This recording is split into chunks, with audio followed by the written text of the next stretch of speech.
We always have a blast chatting with our guests about all sorts of different topics, but sometimes we go off the rails and dig deeper into their automotive and motorsports pasts. As a bonus, let's go behind the scenes with this pit stop minisode for some extra content that didn't quite fit in the main episode. Sit back, enjoy, and remember to like, subscribe, and support Break Fix on Patreon.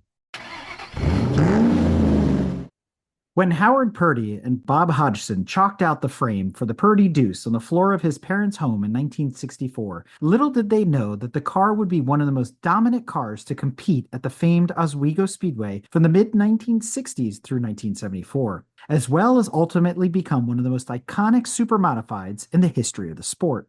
The car debuted in late 1964, but was plagued by new car issues. The 1965 season, however, was a revelation as driver Ron Lux won 5 features in a row and 12 of the 16 races held, easily winning the track title. In several of those wins, Ron used an alias as he was afraid of losing his USAC sprint car license. That year, the car also made its first and only race ever on dirt, racing in the National Open at the Williams Grove Speedway. Lux was running 5th when he hit a rut and spun out. Sadly, he was fatally injured in a sprint car crash in 1966 in Tulsa, Oklahoma. The winter before he died, Ron Lux had suggested a young New England driver, Bentley Warren, as a candidate for the ride. Howard Purdy wanted a more experienced driver, but after trying several veterans with no success, he put Warren in the car. Bentley Warren drove the car from 1966 to 1969, winning 7 features in that span, including the 1969 International Classic, the biggest race of the year. Canadian Warren Coniam was behind the wheel in 1970 and 71, winning 2 features, and the final driver was the late Jimmy Winks, who won 5 features, including the car's final race in 1974.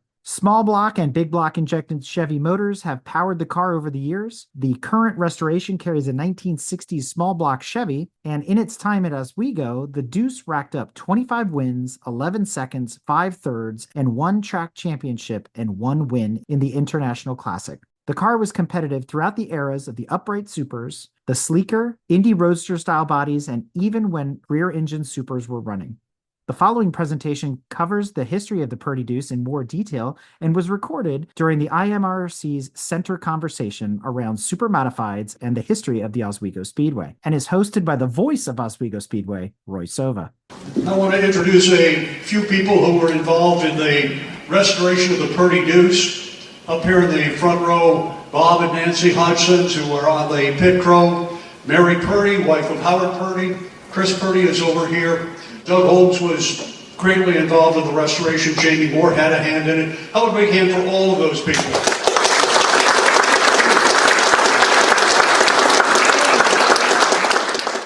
I'm Nancy. And you're Bob. That's Bob. Oh, he could tell. I'm with Nancy and Bob Hodgson, who were instrumental in the original Deuce that raced at the Oswego Speedway, starting way back in 1964. Bob, you were not only on the crew, but it seems to me like your name was mentioned in winning races. Yeah, well, I drove some race cars myself.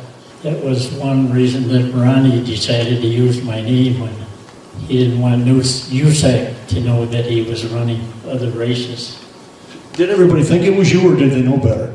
No, they thought it was you. At first, I think they did think it was me, but after he won a few races in a row there, of course, he decided he should use his own name. And he continued to do that the rest of his career. And Nancy, what was your involvement in this, other than probably bringing food to the track? Well, no, I used to bring food to them when they worked every night until 10 o'clock or so. Tube steak and fried egg sandwiches were their favorites. I did a lot of driving because they worked so many hours that they would be too tired to drive, so I ended up being the chauffeur for the car in the early days. How did you feel about all that, getting started in that and being such a big part of the crew? Oh, I loved it. We were a big family. We were just all a family.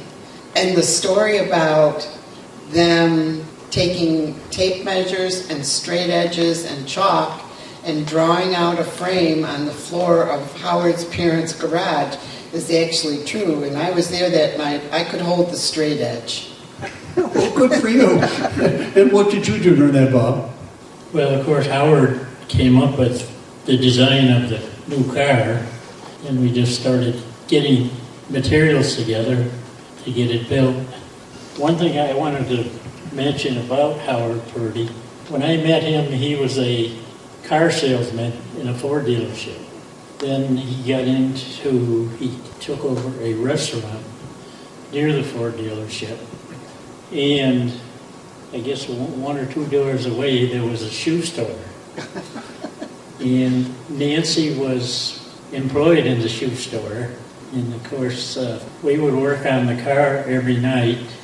And then when it come closing time for the restaurant, we would go to the restaurant, clean the restaurant up. And so that was ready for the next day. I had to thank Howard for introducing me to this lady here who this August we will celebrate 63 years of marriage. Congratulations. Thank you. So that's how Nancy and I got together. But anyway, Howard, after the restaurant, he then started the business of Purdy Ford. Then he had a Campland RV business and a Z-Bar rust proofing business. And then there came Lakeshore Ford, another Ford dealership. Another thing that he did, in wintertime we used to go skiing. He designed and patented a ski boot case for ski boots. I think because he had so many things going on, he never got the opportunity to market it. And then besides all those things going on, Howard and Mary had a hobby farm where he had registered cattle and he had horses. With all these things going on all those years, Howard actually built 56 race cars during his career, so he was a pretty busy person. In the later years of our racing, when people talk about we didn't run the total seasons, and of course with all that stuff going on, that was a reason for not getting to every race at that time. Now, what about you during all this time and putting up with him for 63 years? Oh, it's been wonderful. And racing was wonderful. Bob met Howard when he was 16. I met Howard when I was 18. They were in one another's weddings, were godparents to one another's children. It's been a marvelous friendship, and it's almost more like family than just friends. And Howard was a very brilliant man, well beyond his time. And when people say he wanted the best to be better, it's true. And it didn't matter whether it was a car or his business or his relationships with people. I think that was his motto in life. It was never just good enough. No, nothing was ever good enough. It always had to be better. There was a way to make it better. And he'd work at it, and he'd work with people to get that. And that's a rare talent. Mary Purdy is joining us, wife of Howard. You must have led some interesting times with him over the years. Probably, yes. There were always the race car, and then after our children came in, that sort of went. I think he wouldn't have wanted his son to drive. Right. And so then we bought a farm, and we were working on the farm. We had Angus cattle. We grew, and that was a big enterprise. We grew corn, hay. Why did he finally get out of racing? I think he really didn't want his son Chris to get it. Howard didn't really drive, but he wouldn't have wanted his son to drive. Too dangerous? Probably, yes.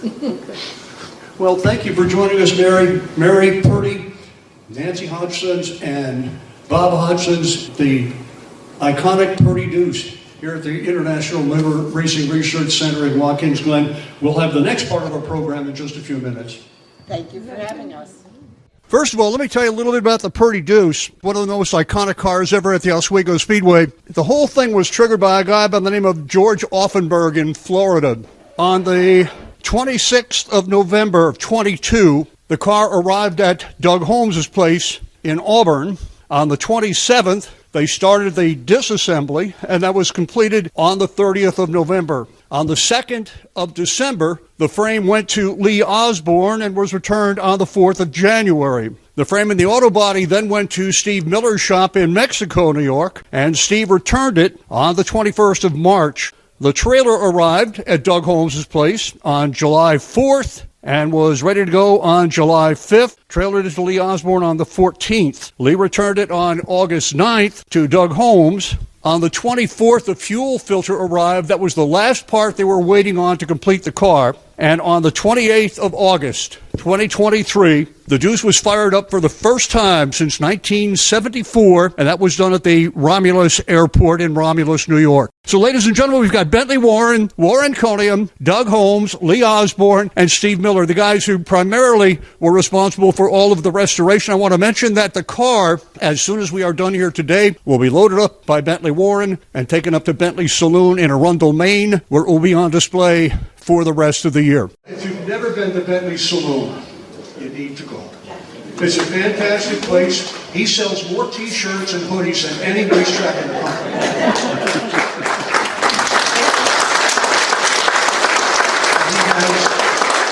He has two large, maybe the size of this room or bigger, barns with classic cars and classic race cars in them. The Deuce is going to go up there and do that. People are invited to go in. There's no charge. There is an honor box if you want to leave some money in the box to help support what he does there. But it's just a tremendous visit at Bentley Saloon. He has a lot of classic car shows, motorcycle shows, entertainment with music and everything like that. You can pay me liquor. No, so that car is going to be out there, what, for the entire rest of the year? Yes, Chris told me we could keep it till the end of the year, and we're looking forward to it, and I'm sure a lot of people are going to love to see it because it was such a great race car, and it just did so much with, different drivers in it and winning races and all that stuff. So I'm just very, very proud of him that he let us have it, that he got it restored by Doug, and a lot of other guys helped restore it. It's just an honor to have it. Mention a couple of other cars you got there. I got the 61 Junior, then there's a replica of a 49 Ford that I drove in 61. I think I won a championship with it. I look at a picture of me and I get standing with the checkered flag. What the hell happened to me now? But there's a lot of cars in there, a lot of race cars. President Bush was there once with his whole entourage, and the guy who was in a wheelchair at that time, and the guy pushing him was his head PR guy. I said, we got to get out of here. And he's telling me, we got to go like this. But he didn't want President Bush to hear it. President Bush says to me, what's over there? I said, Model Ts and Model A Fords. Says, I want to see them. He turns around to the guy, and the guy's going like this. It was just such an honor. He came to the Saloon 3 times, he and Barbara Bush, and they were just wonderful people. I got another cute little story, too. We have, for some reason, there's some brassieres hanging in the rafters. So I'm standing next to Barbara. President Bush was next to her, and luckily my girlfriend Lisa, who runs the place, was right beside me on the left side. And Barbara said, Bentley, I have to ask you a question in this beautiful English language. And she just spoke so eloquently. And I said, sure, Barbara, what? She said, how did the brassieres get in the rafters? And I said, and luckily Lisa pipes in. She said, Barbara, some of the girls come in with 2 bras on, and they take, before Lisa said they take, Barbara said, oh gosh, I did not come prepared for the occasion. So quick, so witty. That's happy for me too, and a lot of people that are going to see it. All right, I want to start with you, Doug, because you were the coordinator for all of this. Well, it took a little while before we received the car. Chris was going to restore it with his son, David. They just decided it was more than they could handle in a reasonable amount of time. So Bob Hodgson had called me, Bentley called me, asked if we could get it done for Classic. I said, yeah, if we get the car here, we'll have it done. We didn't have the car at that point. It showed up at my shop. Like Bentley said, the half-inch shock stems were about 5/8, with rust. It's pretty rough looking. One of the first things I did was call Lee, and I said, Lee, you got to come over and look at this thing. Leave me a plan of attack on this thing. And so we soaked it with WD-40 and had it apart in a couple days. Took the frame up to get Lee because there was a couple cracks. We needed some motor mounts made for it. Just some small things fixed on it. Blasted and powder coated. Got that back, took it to Steve's. Got the tail section done, hood, nose, replaced the right side door panel, and paint and lettering. After that, it was just taking every single part apart and either rebuilding it or hopefully rebuilding it. But some stuff we had to replace. The master cylinder was lost cause. Fuel filter was also shot. That was a problem. It seemed to be aircraft stuff from back in the day. We just couldn't find a fuel filter, so we tried the best we could to duplicate it. And that's where Ted Johnston helped me on that. The brakes went to Martin's machine in, I think it's Oklahoma. The gauges went out, got new bezels put on them. Just took the rack apart, the rear end apart, polished up the axle,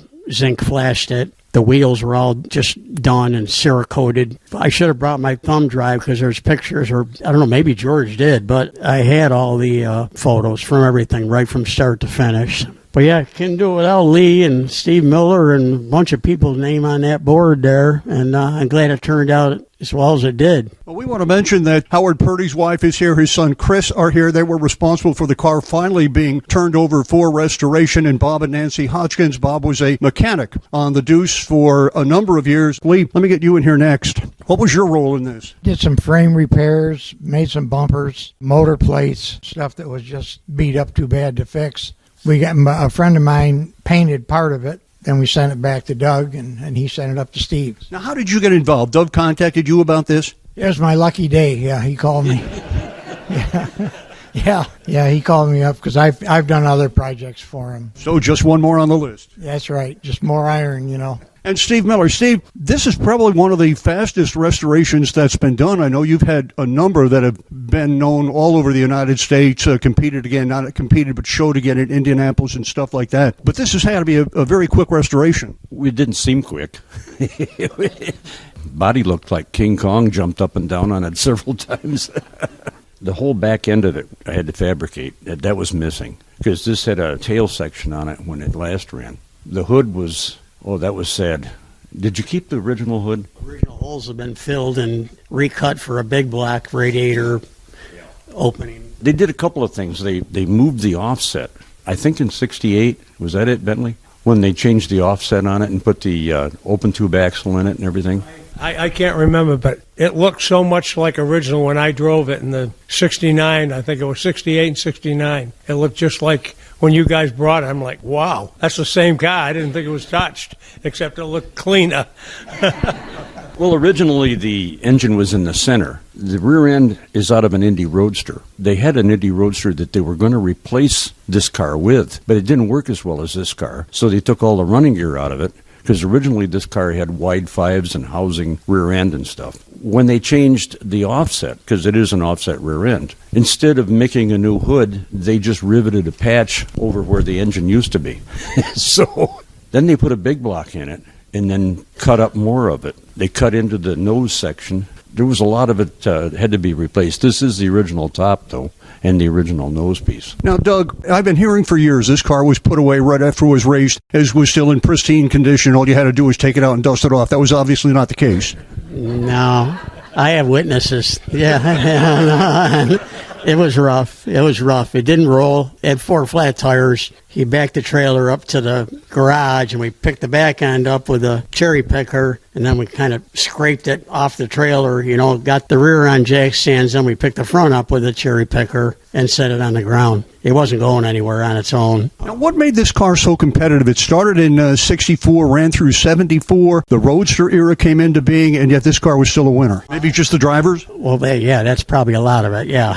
But car's very light. We scaled it with the small block, and it was 1,740 pounds with the iron small block. Bentley said it would have run better if I didn't have 50-year-old shocks on the back.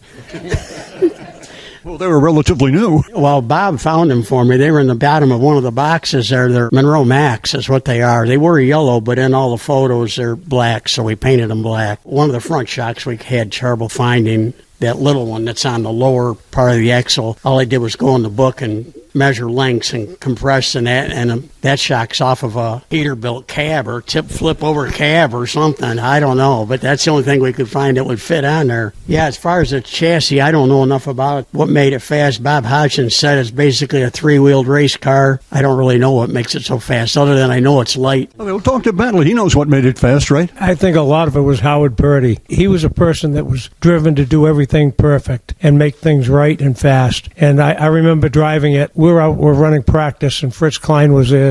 Fritz used to be a big guy that worked on the car, real nice guy. Howard's, why can't you go faster, Bentley? And I'm like, I thought we were going pretty good isn't good enough. He said, why can't you? He said, what's wrong with the car? I said, I don't think anything. He said, well, why can't you get into the corner deeper? What happens? So then I tell him what happened. He said, well, what happens in the middle when you try to pick the throttle up? Does it push or is it assy? I said, well, it gets assy when you put the throttle down. He said, what about coming out of the first two parts of the corner? What about coming out? I said, well, sometimes it's pushing, sometimes it's assy. And then he had Ray and Bob change tires, and he only had 4 wheels, so he had to take the wheels and tires off the car. He had a couple of spare tires, change the tires, and to go out would run the same speed, but it was a little bit different. Fritz told me, he said, you're the fastest car on the track by 2/10. He said, but Howard always wants to go faster. And that was Howard's way. He always wanted to go faster. And I really believe he did that in his businesses and in life and everything. How did you get in the car in the first place? Now, Ronnie Lux, of course, had it in 64, won 12 features, was the track champion. It didn't do a lot after that. And then you got in the car and in 69 won the Classic. How did you get the ride? Howard called me up and asked me, and I was like, oh, my God. And then I remember practicing in the car, and the car was so good. And Ronnie Lux helped me get the ride. Ronnie Lux, I believe, told Howard that I would be the guy to put in the car. He and I raced a little bit together and talked a little and stuff like that, just on different things. He thought that I would be a good driver for the car, a good fit for the car. And when I remember getting into it, in the first practice I was running, I was so darn nervous, and I wasn't on the throttle wide open. I was just in practice till they threw the green. I thought I was going to break a drive shaft or a rear end. My foot was shaking so bad, the car was going, whoa, whoa, whoa, like this, like, holy cripes, I'm going to break something. When the green flag came in, I practiced. The car it was unbelievable how good it went. All right, now after 69, you won the Classic, first Classic win. Then you got out of the car. Why? Well, I got a chance to go to the Indy 500. And you took that instead? Yeah. What's stupid, huh? But this was like a ladder, and this climbed me up the ladder to get some recognition, and the people involved with this car, just people that saw me and how it just made me look good. Then I just got rides after that. All right, and then, Warren, you got in the car. How did you get the ride? Well, Howard just called me and asked me if I'd had time to drive his car. And you said, sure. Yeah, I mean, the car is so iconic. I said, great, that sounds like a good time. But like Bentley says, Howard always wanted to go faster, and he was great at reading tires. He would just rub his hand across the tires and say, well, this one's working, that one's working, but this one's not. He'd always say, well, the car's faster than that. I know when I qualified for the Classic, drove it the first week with a small block in it, and I said, I don't know, this motor doesn't seem to have much. And he said, you're kidding. He says, it's a 4x4. And I said, well, it doesn't pull as good as 4x4s that I've run. So he said, okay. Well, that was a week before Classic. He said, okay, I'll see you next week. Well, I showed up at the track on the Friday night to practice the car. And Gladdy, the girl at the hotel, said Mr. Purdy called and said he's going to be a little bit late. He was making an adjustment on the car. So I said, oh, okay. Yeah, he probably won't get in till tomorrow. So, okay. We missed some warm-ups. But the next day he showed up, and here it's got a big block in it. And so I said, well, that's quite a tune-up. He said, yeah, well, he said, you said it didn't have much power. But he says, after I put this motor in, he said, I did find that the 4x4 had a broken valve spring. And he said, so it was probably down a little bit. But he says, hopefully this will be okay. But it was a stock 427 big block off a GM shelf with a flat tappet cam in it. I don't think that's going to go any better than a 4x4.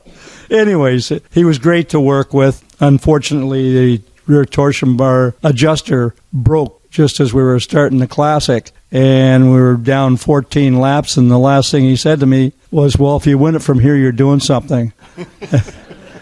But we did pick up a lap on the field. The car was phenomenal. And I know he changed all the bars after the fact. After Classic weekend, he changed all the bars. He said, I should have done this before Classic. But anyways, I only ran the car, I would say 6 or 8 times. And one win. No, well, Oswego, yeah, and then we won Fulton, and we won Flamborough, I think. So why did you get out of the car? Somebody else called me for a full-time ride, and Howard wasn't going to run a full schedule. Well, Bentley, I think that's one of the interesting things about this car. He almost never ran a full schedule, only a couple of years. In the 10 years or 11 years that it ran, I believe it was 97, either 94 or 97 races total. And the average finish for the car with all the drivers, he had 10 different drivers in it, the average finish was 5.8. Well, most of that was Ronnie Lux. Ronnie Lux and Howard and Bob and Ray and Fritz and all of them were just such a team. Ronnie had a good foot to stand on the gas. I'd say something else to go along with the foot, but he really got the job done well, and he was a phenomenal driver. And he won, I think, every feature but one the last year he drove it before he went to Indy. And he was just a phenomenal race car driver, and the car was phenomenal too. After that, the last guy in the car, and I believe it was the last time they ran a full season, last time they ran at all, was Jimmy Winks, who had quite a career in it. Yeah, now Howard put that Reynolds aluminum big block in it. I know Jimmy told me, he said, man, it sure doesn't run out of power now. But no, Howard was before his time, really. He was a smart man. So, Doug, we want to sum this up? How competitive would it be today? What can you get it down to? Probably have to ask Bentley, but we would need more power. I'm sure he'd say that. But I don't know with the weight and all. I don't know. Steve, these guys could probably answer it better than me. I mean, if you put today's big block on there, I'm not even sure the frame would handle it, really. It's pretty rusty. It was all blasted and powder coated, but it would need to have some. It's bent too. Yeah. Lee told me this thing's bent. The front's pushed over a little bit, but yeah, you would probably have to take it all apart and just make a new frame for it. Maybe put some better brakes on it too. I don't know. And get a younger driver. Well, I don't know. He's still good. He's still good. All right, ladies and gentlemen, we want to thank Mrs. Purdy, son Chris Purdy from the Howard Purdy family, Bob and Nancy Hodgkins, and of course Lee Osborne, Steve Miller, Doug Holmes, Bentley Warren, and Warren Coney. Thanks for being with us here now.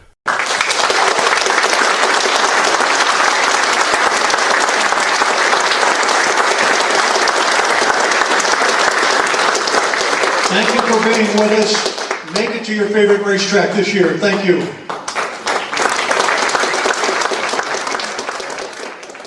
This episode is brought to you in part by the International Motor Racing Research Center. Its charter is to collect, share, and preserve the history of motorsports, spanning continents, eras, and race series. The center's collection embodies the speed, drama, and camaraderie of amateur and professional motor racing throughout the world. The center welcomes serious researchers and casual fans alike to share stories of race drivers, race series, and race cars captured on their shelves and walls and brought to life through a regular calendar of public lectures and special events. To learn more about the center, visit www.racingarchives.org. This episode is also brought to you by the Society of Automotive Historians. They encourage research into any aspect of automotive history. The SAH actively supports the compilation and preservation of papers, organizational records, print ephemera, and images to safeguard, as well as to broaden and deepen the understanding of motorized, wheeled land transportation through the modern age and into the future. For more information about the SAH, visit www.autohistory.org.